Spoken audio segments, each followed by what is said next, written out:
اور ابھی جیل میں علی محمد صاحب نے کہا میری بانی پی ٹی آئی سے ملاقات ہوئی اور انہوں نے کہا کہ اب ہماری جو پالیسی ہوگی وہ فتح مکہ کے بعد والی ہوگی. اگین ریلیجن کو ایکسپلائٹ کرنے کی کوشش کر رہے ہیں. ان کا ڈیل ہو چکی تھی وحدت المسلمین سے, مجلس وحدت المسلمین سے آلموسٹ.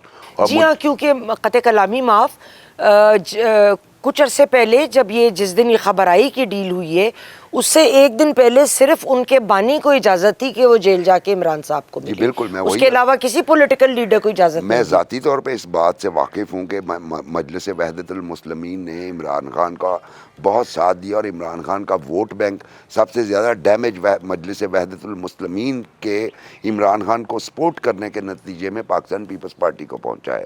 پنجاب کی میں بات کر رہا ہوں یہاں پہ, اور میں مطلب بہت سارے لوگوں کو جانتا ہوں, وہ مجلس وحدت المسلمین کے حامی ہیں اور انہوں نے پی ٹی آئی کو ووٹ کیا, اور پی ٹی آئی کے خلاف مجلس وحدت المسلمین نے کینڈیڈیٹس ہی نہیں دیے جہاں جہاں سوائے ایک آدھ جگہ کے. اور آپ کو ان کی ڈیل ہو گئی, لیکن اب غور کیجئے, جب اندازہ ہوا کہ میرا سب سے بڑا سپورٹ بیس تو کے پی ہے, اور کے پی میں جو ہے وہ چونکہ ذرا فرقہ وارانہ ڈفرینسز زیادہ ہیں, اور وہاں پہ ایک اسکول آف تھاٹ ہے جو تو ریئیکٹ کر جائے گا. پھر انہوں نے مولانا کی طرف رابطہ کیا, لیکن مولانا کے بارے میں انہوں نے کہا چونکہ وہ بھی کہتے ہیں ریگنگ ہوئی ہے, ہم بھی کہتے ہیں ریگنگ ہوئی ہے, ہم ان الیکشنز کے رزلٹ کو نہیں مانتے, اس لیے ہم ان سے بات چیت کر رہے ہیں تاکہ پروٹیسٹ کی اگر کوئی صورتحال بنے تو جوائنٹلی کر سکیں. اور پھر اس کے بعد انہوں نے سوچا کہ اب مڈ وے کیا ہے, چونکہ پاکستان میں سب سے بڑا اگر سیکٹیرین ہم بات کریں تو وہ ہے بریلوی اسکول آف تھاٹ, اور سنی اتحاد کونسل جو ہے وہ بریلوی اسکول آف تھاٹ کی ہاں جی بالکل. تو اس لیے انہوں نے سوچا کہ ایک بہت بڑا سپورٹ بیس, اگرچہ سنی اتحاد کونسل کو خود اتنے ووٹ نہیں ملے, لیکن پھر بھی کم از کم وہ فیوچر میں after attracting Shiite vote, after ایٹریکٹنگ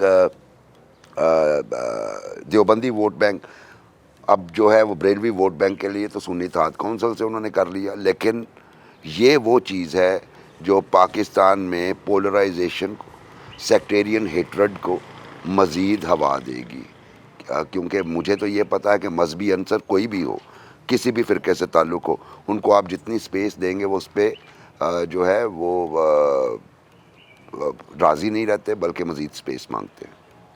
آپ کے خیال میں مبشر صاحب یہ جو اب حکومت بننے جا رہی ہے اس میں پی پی پی نے تو بڑی عقل مندی سے کانسٹیٹیوشنل سیٹیں لے کے وہ الگ ہو رہے ہیں, اور جو اس کے بعد سے بھی ڈیسیشن کیے جائیں گے وہ ایشو ٹو ایشو بیس پہ کیے جائیں گے, وہ کوئی بلینکٹ سپورٹ نہیں ہے پی ایم ایل این کو.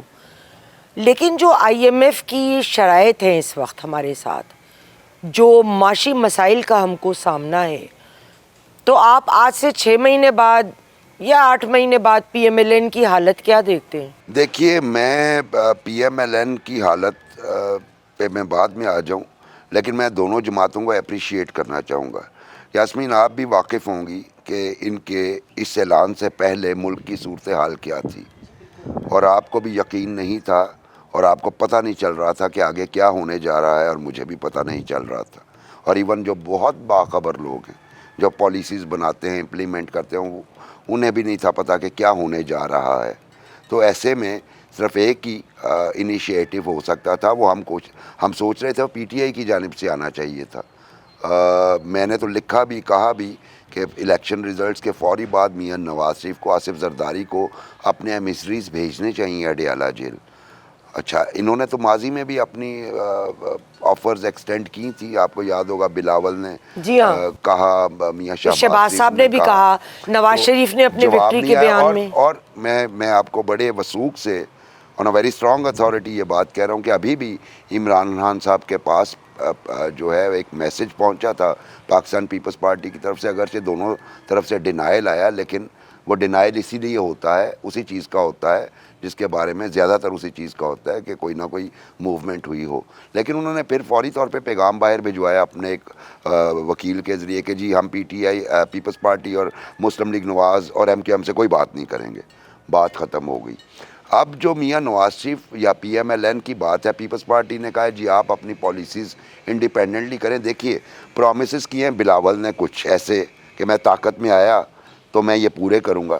اب اگر وہ طاقت میں آتے ہیں, یعنی اگر وہ پاور شیئرنگ کرتے ہیں, تو جو انہوں نے پرومسز کیے ہیں عوام ایکسپیکٹ کرے گی کہ یہ پورے کریں، لیکن دوسری طرف سے اگر وہ کوآپریشن نہ ملے تو پورے نہیں کر پائیں گے. اسی طرح مسلم لیگ نواز نے بہت سارے پرومسز کیے ہیں، وہ کوشش کریں گے ہم انہیں پورے کریں.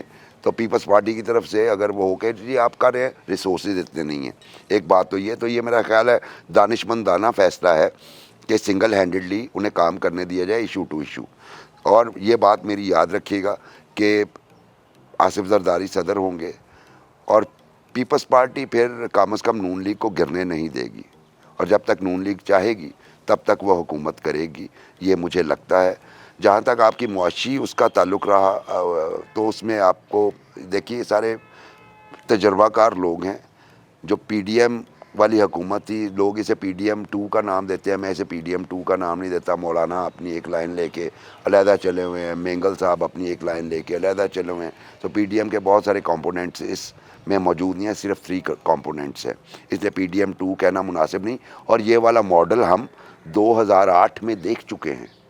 اگر پھر آپ نے پی ڈی ایم 2 کہنا ہے تو پھر اسے پی ڈی ایم 3 کہیے، کیونکہ 2008 میں جو کولیشن بنی تھی Peoples led by Peoples Party supported by PML N federal level پہ، تو یہ اسی کا ماڈل مجھے ریپیٹ لگتا ہے. ان سب کو پتہ ہے. بلاول نے ایک آپ اپنے جلسوں میں بڑی بات کی اور وہ بات میں وزن ہے کہ آپ سبسڈی دیتے ہیں 1500 ارب روپے کی فرٹیلائزر سیکٹر کو، کمپنیز کو، وہ آپ وڈرا کر لیجئے. ویسے تو آئی ایم ایف کہتا ہے وڈرا کر کے آپ عوام الناس کو دے دیجئے. 1 دوسرا انہوں نے بات کی 17 منسٹریز کی فیڈرل کی جو ریڈنڈنٹ ہیں، صرف خزانے پہ بوجھ ہیں. 300 ارب روپیہ ان کا سالانہ بجٹ ہے، تو 1800 ارب روپیہ آپ صرف اس سٹیپ سے کر کے عوام کے فلاح و بہبود کے منصوبوں پہ لگا سکتے ہیں. نہ صرف ان پہ لگا سکتے ہیں بلکہ اپنی اکانومی کو اسٹرینتھن کر سکتے ہیں. تو اس طرح کے پلان 2 آپ کے سامنے ہیں، کئی پلان ایسے ہو سکتے ہیں. اور مجھے امید ہے سم ٹائمز جو انڈر پریشر اور ویک گورنمنٹس ہوتی ہیں وہ زیادہ بہتر ڈیلیور کر جاتی ہیں. اور میں اس وقت کچھ ایسی ہی میری کیا انٹیوشن یہی کہہ رہی ہے کہ شاید یہ ڈیلیور کر جائیں گے. اللہ کرے، اللہ آپ کی زبان مبارک کرے، کیونکہ ہم تو وہی چاہتے ہیں جو پاکستان کے حق میں بہتر ہو. ایک آخری سوال مبشر صاحب، پی ٹی آئی نے 19 فروری کو پشاور ہائی کورٹ سے رابطہ کیا، انہیں نیشنل اور پروونشل اسمبلی کی ریزروڈ سیٹوں سے نوازا جائے.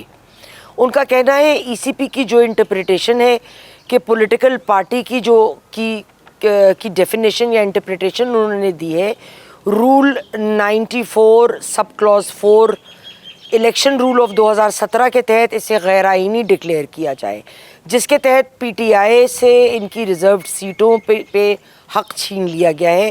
اس سلسلے میں آپ کیا کہیں گے؟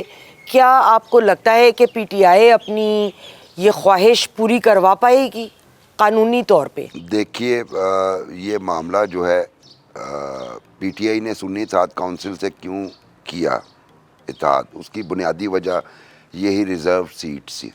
ورنہ تو یہ انڈیپینڈنٹ ہی بھی جا کے بیٹھ کے ایک انڈیپینڈنٹ گروپ کے نام سے وہ کر سکتے تھے، لیکن مسئلہ صرف یہ ریزرو سیٹوں کا ہو رہا تھا. اب اس میں جو ہے نا لیگل اوپینین وہ کنفلکٹنگ آ رہی ہیں. ایک لیگل اوپینین یہ ہے کہ پی ٹی آئی جو ہے وہ کسی دوسرے کے پلیٹ فارم سے ریزرو سیٹس کا نہیں کہہ سکتی. اس کے نتیجے میں وہ جو ریزرو سیٹس ہیں کے پی اور پنجاب اور باقی جہاں بھی ان کی بنتی ہیں نیشنل اسمبلی، یہ چلی جائیں گی جو باقی جماعتیں ہیں ان کو. ایک لیگل اوپینین یہ ہے. دوسری لیگل اوپینین یہ ہے کہ نہیں ایسا نہیں ہے، بلکہ ان کی ریکمنڈیشن پہ ان کا نام جو ہے کینڈیڈیٹس کا جو انہوں نے سبمٹ کروایا تھا وہ اڈاپٹ کر لینا چاہیے سنی اتحاد کونسل کو، اور وہ فارورڈ کرے، اور الیکشن کمیشن پابند ہے کہ اس کو امپلیمنٹ کر دے. وہ جو بھی ان کی پرائورٹی لسٹ ہوگی اس میں سے جتنے ان کا حصہ بنے گا. اب مجھے لگتا ہے کہ الیکشن کمیشن جو ہے وہ پہلی آپشن کے ساتھ جائے گا، پہلی اوپینین کے ساتھ، اور یہ پھر جانا پڑے گا انہیں کورٹ میں. تو وہ جا چکے ہیں، تو میرا خیال ہے کہ کورٹ سے ہی اس کا ڈیسیشن آئے گا. اور ذاتی طور پہ میں یہ سمجھتا ہوں کہ یہ ان کا حصہ ہے، ان کو ملنی چاہیے، اور اس کے لیے اتنی کوئی آگے آبسٹیکلز نہیں کھڑی کرنی چاہیے. اگر ریلیکسیشن موجود ہے لاء میں تو انہیں دے دی جانی چاہیے، کیونکہ ایک تو طے ہے کہ وہ ریزرو سیٹیں بھی مل جائیں، اور ایک بات یہ بھی طے ہے کہ آپ پیپلز پارٹی اور 80 سیٹس ہیں پی ایم ایل این کی جنرل، 54 ہیں پیپلز پارٹی کی, یہ اسٹرینتھ بانتی ہے 134. 265 جنرل سیٹس پہ الیکشن ہوا, ایک پہ نہیں ہوا. وہ اب 265 میں سے 134 ان کی اسٹرینتھ بن رہی ہے, تو یہ گورنمنٹ بنا لیتی ہیں ایک ووٹ کے اضافے کے ساتھ. باقی تمام پارٹیز انکلوڈنگ آئی پی پی جو کہ ان کی طرف ہے, including PML Q جو کہ ان کی طرف کھڑی ہے, 3 سیٹس اس کی ہیں, اور ایم کیو ایم 17 سیٹس کے ساتھ. یہ بھی انہیں آپ دے دیجئے انڈیپینڈنٹس کو, تب بھی وہ حکومت بنانے کی پوزیشن میں نہیں ہے. اور دوسری ایک بات, ایک مس پرسیپشن ادھر ہے کہ چونکہ انڈیپینڈنٹس نے سیٹیں زیادہ لی ہیں اس لیے صدر مملکت کو انوائٹ کرنا چاہیے. تو انویٹیشن 90s کی دہائی میں ہوا کرتی تھی, اب جو ہے وہ آپ نئی آئینی ترامیم کے تحت پریزیڈنٹ کسی کو انوائٹ نہیں کر سکتا. اور دوسری بات یہ کہ چونکہ یہ جمہوریت ہے, اس میں پرائم منسٹر کا الیکشن ہوتا ہے, اور جب وہ الیکشن ہاؤس میں ہوتا ہے تو کوئی بھی وہاں پہ کوئی بھی پارٹی یا کوئی بھی انڈیپینڈنٹ اپنے نامینیشن پیپر جمع کروا سکتا ہے, الیکشن میں حصہ لے سکتا ہے. تو یہ جو پی ٹی آئی بیکڈ انڈیپینڈنٹس ہیں, یا پی ٹی آئی جو ہے جس کو ہم ڈائریکٹلی کیوں نہ کہیں, اگر ان کے پاس اسٹرینتھ ہے تو وہاں پہ اپنے کینڈیڈیچر دیں, اور اس پہ جو ہے الیکشن ہوگا, ڈویژن آف دی ہاؤس ہوگی, اس میں جو ہے وہ پتہ چل جائے گا. اس لیے میرا جو یہ سمجھ رہے ہیں کہ اگر یہ دونوں لوگوں نے اتحاد کر لیا ہے تو یہ بلو دی بیلٹ جا رہے ہیں, تو غلط سمجھ رہے ہیں. اتنا ہی موقع ابھی بھی پی ٹی آئی کے پاس ہے کہ وہ اپنا کینڈیڈیٹ دے, اور اگر ان کے پاس اسٹرینتھ ہے تو وہ اپنا پرائم منسٹر بنوا سکتے ہیں. بہت شکریہ مبشر بخاری صاحب, آپ تشریف لائے, اور بہت اچھا ڈسکشن ایز یوزول ہمیشہ آپ کے ساتھ رہتی ہے. آپ کو دوبارہ بھی تکلیف دیں گے. خواتین و حضرات, پروگرام پسند آیا ہو لائک کریں, شیئر کریں, کمنٹ باکس میں کمنٹ ڈالنا نہ بھولیے. پروگرام اور چینل یاسمین آفتاب علی کے ساتھ ضرور سبسکرائب کریں. جانے سے پہلے میں مبشر صاحب سے ایک سوال اور کر لوں. مبشر صاحب, آپ نے میرا چینل سبسکرائب کیا ہے یا آپ کو کروا کے بھیجا جائے؟ جی میں ابھی کرتا ہوں. اس کی وجہ ہے کہ جب میں ابھی اس پروگرام کے لیے آیا تو آپ نے انکشاف کیا کہ آپ کا آج کا پروگرام اپنے چینل کے لیے, تو میں ابھی اپنے فون سے سبسکرائب کرتا ہوں اس کو. بس جی, ہم ان کو کروا کے بھیجیں گے. ایک سبسکرائبر تو مل گیا, اور باقی آپ لوگ سبسکرائب کر دیجئے. انشاءاللہ اگلے پروگرام تک کے لیے خدا حافظ.